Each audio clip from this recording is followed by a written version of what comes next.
E aí galera, beleza? Vou mostrar para vocês como que faz para a gente compartilhar uma publicação do Instagram no WhatsApp, tá? São duas formas. Você vai ver aqui na publicação, três pontinhos ali em cima, ó, tá um pouco escondido aqui na minha publicação. Cliquei. Vai aparecer aqui a opção de compartilhar e do lado a opção de link, tá bom? Vou mostrar para vocês como é que fica, tanto compartilhando quanto o link, tá? Compartilhar. Aí vou escolher aqui meu grupo, deixa eu ver, para mim mesmo.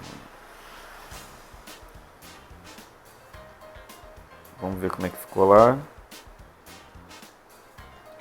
Ó, chegou aqui a publicação, ó como vem. Fotinho, tudo. Beleza, esse aqui é do Rios, né? Agora vamos ver como link, tá bom?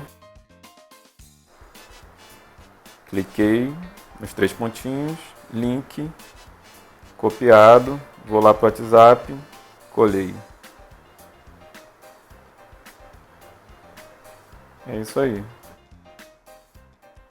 E aí galera, beleza? Algumas quiálteras e mudança de compasso.